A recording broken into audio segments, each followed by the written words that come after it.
Et les points de vue, il y a des Congolais, nyonso. Donc, Matata Mponyo, Mapon, c'est un kabiliste. Donc, démission naïe est un non-événement pour Nabiso. C'est la raison pour laquelle au monde il y a permanence Nabiso, siège social, il y a IDPS, qu'on démissionne, il y a Matata Mponyo. Talaka Yomo Gondeng Mboka Ezali. Donc, ce que Tony Bato, Bazo s'intéresse à côté, c'est non-événement. Mesdames et messieurs, bonjour et bienvenue dans cette nouvelle édition. Nous revenons sur l'actualité qui marque le dernière minute de la République démocratique du Congo, parce que nous sommes à Kinshasa, jour pour jour. 4 ans depuis qu'il est à la tête de la primature. Il s'agit de Matata Ponyo Poms qui vient de démissionner. A démissionner pourquoi?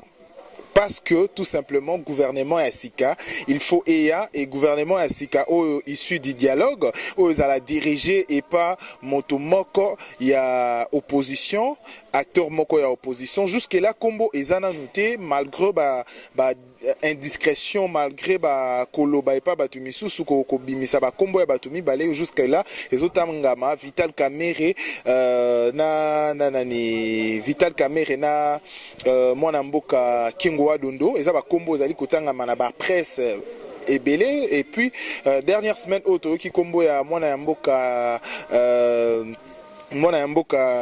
Félix Tshisekedi et Tangamipe, mais jusque là tu es bien noté même. Oh, ils allaient sur moi na mboka Matata Ponyo a outil ko démissionner sikoyo. Mais to comme ko so ba congolais et belé to e ba d'abord point de vue na bango ba me ko yebisa biso il s'agit ya bango baba ne ko sala analyse moko par rapport à parcours na 4 ans o ele kina mona mboka Matata Ponyo ezala ki boni.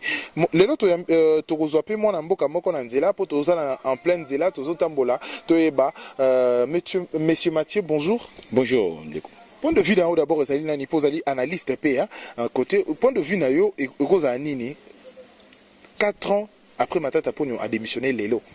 Bon, Yoyebi qui se doute en 2016 a Nemoko Bangé Zamakas Nambo Nabiso, élection et l'ingay kozala des gens awa. Donc corps électoral a l'ingay ko convoqué dans mois de septembre des gens Batupo Teto kende na élection. Mais malheureusement élection et salamité Mboka ils en a tourmenté mon tension un peu makasi, ba politicien ba keneg na cité de Loya, ba ki kosala obo bengi dialogue. Ça devait être inclusif mais malheureusement elle n'est pas inclusive parce que le rassemblement est en dehors du processus. Donc M. Matata Mponyo vient de démissionner parce que selon les accords de la cité de Loya, il fallait que le 21 des gens, le gouvernement doit être nommé. Donc le Premier ministre ici de l'opposition, comme les choses sont en train de dire. Malheureusement, donc aujourd'hui, M. Matata Mponyo a donné sa lettre de démission auprès du président de la République, le seule personne qui est élue au sein de la majorité présidentielle. Bon, Matata Mponyo, 4 ans avant, qui est Matata Mponyo? Matata Mponyo est économiste de formation, l'université de Kinshasa. Matata Mponyo était le collaborateur direct d'Adolphe Muzitu. Matata Mponyo a travaillé avec Augustin Katumba Mwake, fait Katumba Mwake le conseiller puissant du président Kabila. Matata Mponyo est devenu Premier ministre après Muzitu, Adolphe Muzitu, et après le crash des défunts Augustin Katumba Mwake, qui était puissant, hein, tout le monde le connaît sur la place, un héros dans l'ombre comme on dit. Bon, Matata Mponyo a fait 4 ans, comme Adolphe Muzitu aussi 4 ans. Mais malheureusement, nous sommes vraiment aujourd'hui, le Congo en patine un peu du point de vue démocratique. Vous savez bien que l'élection, elle n'est pas là.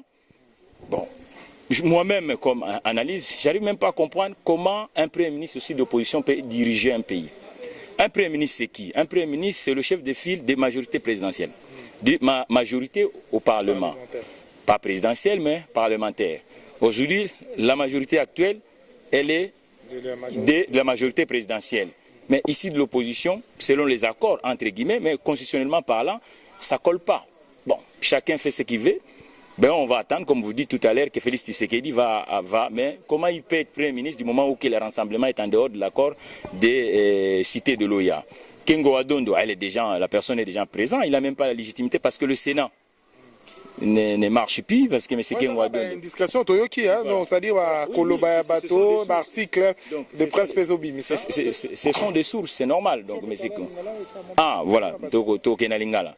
Donc, Ndeko Kengwa Dondo, Azali, président du Sénat. Sénat où ils ont la légitimité à peuple parce que l'élection de Bango c'est là ba sénateur ba la légitimité mais le ba misu ba kotate ali président du Sénat bon ndeko munisi sous to Vital Kamerhe ici de l'opposition entre guillemets donc mais le lot des gens qui est dans la cité de Loya bon biso le lot peuple et lo tolingi ezali ke kimé ala namboka donc ba ndeko ba politicien ba lingate ke oyo ndeko adudu faloba namboka na biso ke immaturité ezali faut vraiment ba pesa maturité to souhaiter oya koya sika na ebitende ni à gouverner mais à Abima ndiko matata tampono bino moboye sur le terrain mais ce qui te lobby peut les loto analyser d'abord 4 ans avec Matata Ponyo point de vue na yo kokyo za la nini to so il faut ça bilan na eza positif ou négatif. Non moi pour moi c'est le bilan est litigé hein, donc en tant qu'économiste de formation le bilan est litigé pourquoi parce que on voit les palpables sur la ville donc bah fait excusez moi la photo donc bah fait palpable na ville tozomona hein dollars hein les en a combien ils en a 12 déjà hein bisi amusu 12 bisi amusu 13 stabilité ezalité nini susu élection yé mutayaki na mallette pourquoi et se tenir pourquoi gouvernement parce que chef du gouvernement est président de la République pourquoi a financé en côté déjà ils a litigé na point wana nini susu to lobana ndeko wana ba fonctionnaire bancarisation et ke wapi eza susu tozomona ngote biso baye vandi libanda to votaka na zaki premier ministre fallait te voter hein donc yem taki premier ministre président de la République te to voter comment na ngolo bana mutabon ke bilan les positif les a litigé. Merci Mwana Mboka. Tozo continuer, toza en plein Kinshasa. Allez-y comprendre que toza dit que ce wana bana Mboka, les 4 ans, Mwana Mboka Matata Ponyo a kiei, mais il faut recalculer à Salini ni Mboka Oyo Congo parce que 4 ans Oyo et l'équipe EK lokola mabikolo nyonso, mais à kutaki dollar na 80, les dollars est comme à 120, c'est ça na ngoka ba question toza dit comme tuna, écoutana ki Mboka quelque part, les Mboka comme quelque part, les lo akutana ki na révolution à modernité les lots na 5 chantiers mais les lots comme na révolution à modernité et loko nini asali na mboka oyo eza analyse auto zali komi tuna ba question pe na bana mboka toza na bango awa toyeba d'abord point de vue na bango et puis bino bolanda oyo ezali kolanda. Eh bien, nous sommes là à la 11e rue Limité, siège social de l'UDPS, parti cher au président Etienne Tshisekedi, qui est de l'opposition.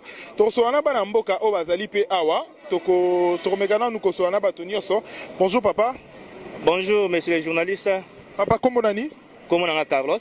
Papa, point de vue Zalanini, aujourd'hui, 4 ans après, Mwana Mboka Matata Ponyo, premier ministre à Mboka ya Congo, Oyo a démissionné. Point de vue Zalanini d'abord. Ezaka point de vue nangate, ezali point de vue yaba Congolais nyonso. Donc Matata Ponyo Mapon, c'est un kabiliste. Donc, démission naie eza non-événement pour Nabiso. C'est la raison pour laquelle au monde il y a permanence Nabiso, siège social ya IDPS, ko démissionner ya Matata Ponyo. Talaka yo mokondenge mboka ezali. Donc, soko toni bato bazo s'intéresser na ngote, c'est non-événement. Alors, biso to moni que non balongo la Matata Ponyo, bacha bushabu, balongo la Matata Ponyo, bacha n'importe qui oyo nyonso kabila ko nommer. Ezali non événement parce que Congolais na mutu na ye ayebika keno le 19 décembre à 23h59 Kabila na bango nyonso na oya konomé le 18 décembre bango nyonso azo kende potokota na régime spécial. Donc démission Matata Ponyo ezo yebisa biso eloko moko te. Donc c'est non événement. Alors, il faut ça la bilan aujourd'hui.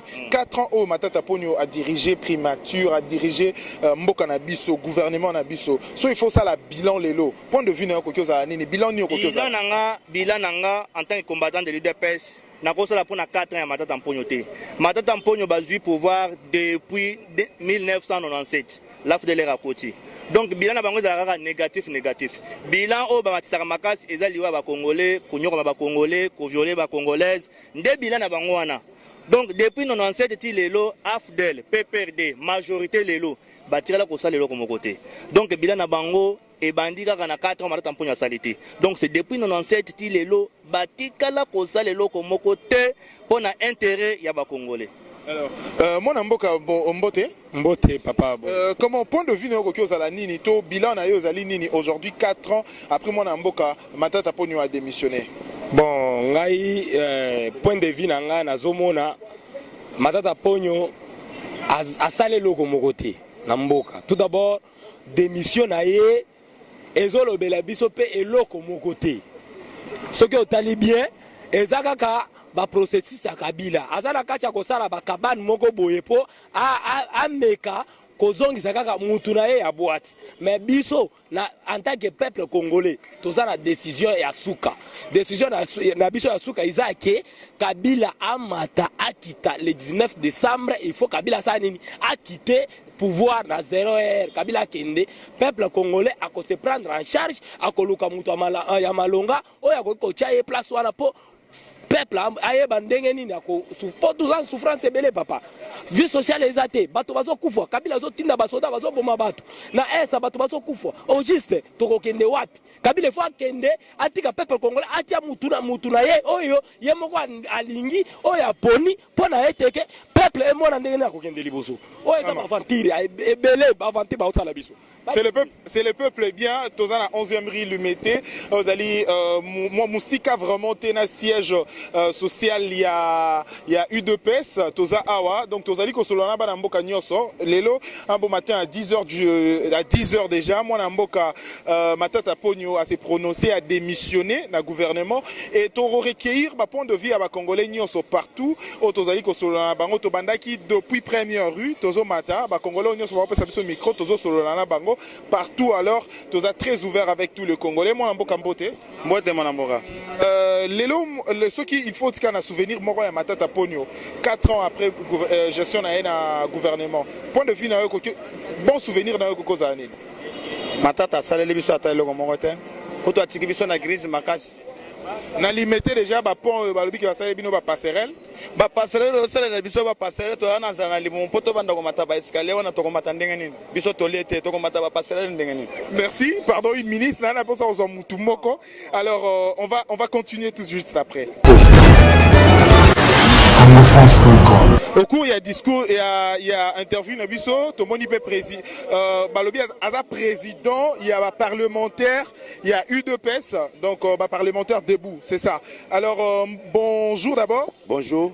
Eh bien point de vue na yo kokyo zala d'abord lelo nini mwana mboka Matata Ponyo a démissionné lelo point de vue na yo kokyo zala nini.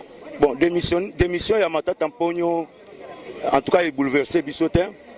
Même quand il disait qu'il allait remanier le gouvernement, mais le gouvernement wana ezalaki gouvernement à court terme, ezalaki remaniement ya MP.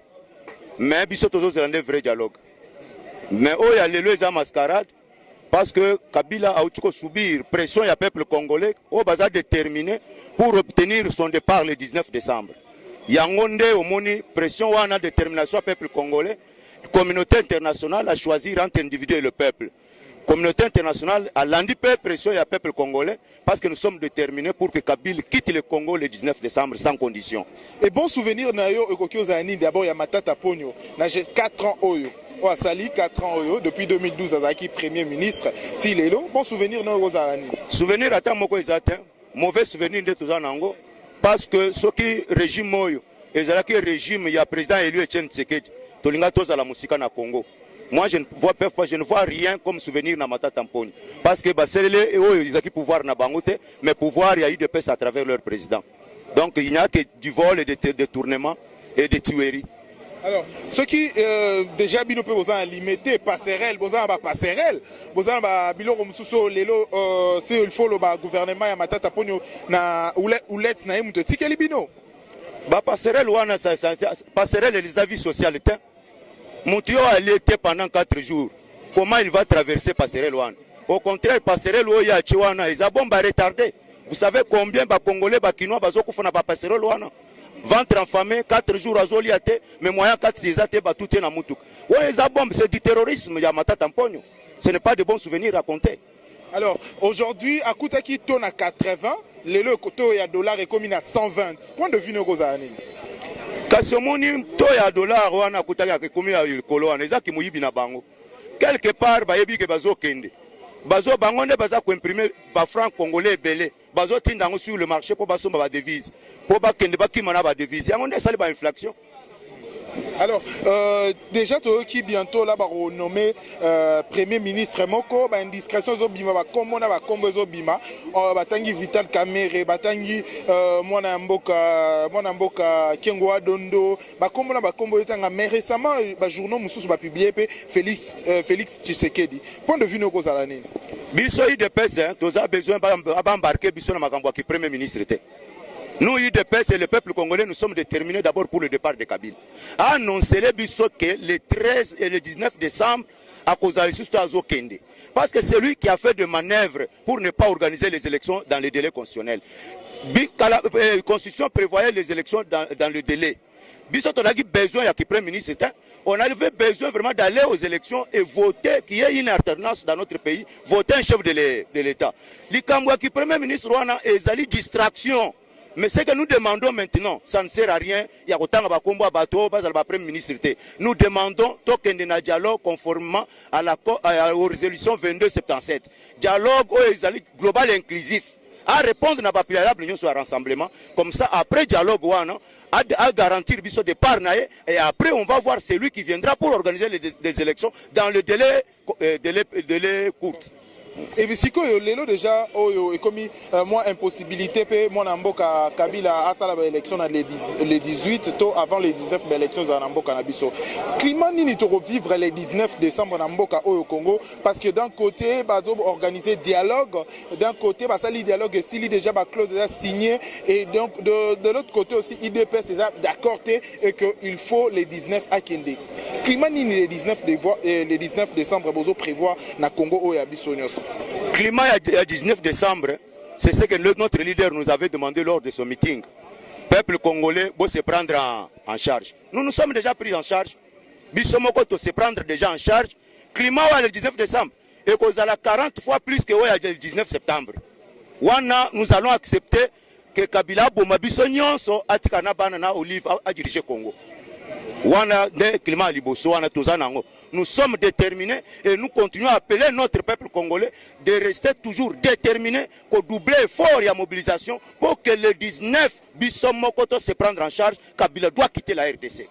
Oui, communauté internationale, après la clause ce qu'il est là, il faut parler sur une table. Sur quelle discussion doit avoir entre majorité, la population et à travers Nani Tshisekedi aussi? Vous savez, nous sommes la base de l'UDPS. L'orientation, dans le sens où on les a déjà donné par le rassemblement. Pour te conclave. Le mot clé, phrase clé, où ils ont un rassemblement par rapport à la manœuvre dilatoire où Kabila a sali pour ne pas respecter les élections dans les délais. Nous avons dit maintenant une transition, mais avec un régime spécial. Eh bien, transition en gros, transition et qui ce qui est le moins en boka Kabila lobby, c'est bien transition. Mais bon, quelle transition et après transition pour organiser les élections, mais il y a d'abord wana. Est-ce que le peuple d'abord au point de vue n'a pas de année? Mais on a une place tous déterminé. Tous déterminé. On a répété en plusieurs fois. S'il faut une transition, mais sans Kabila, on répondre au cas na Mukusi. Merci. Eh bien, il fallait tout recueillir un peu l'avis à Congolais sur la démission et à Mwanamboka Matata Ponyo, ministre à Finances, après commis ministre, Premier ministre à Congo. Et notamment un peu partout, tozui bato o bakoka ki koloba, bato balinga ki ko fungola ko loba na micro na biso.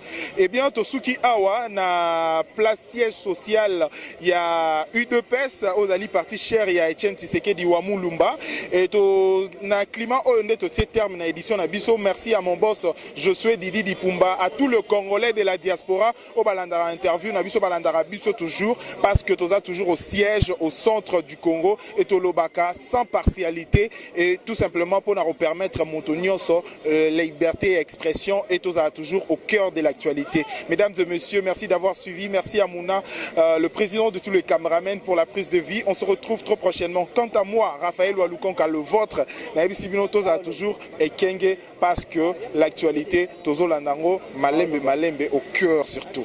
Merci. Et président, la personne a dit numéro parce que de temps à autre, on fait beaucoup d'interviews, d'analyses, choses dans l'activité pour Bengi, on va 09 99 34 Congo France.com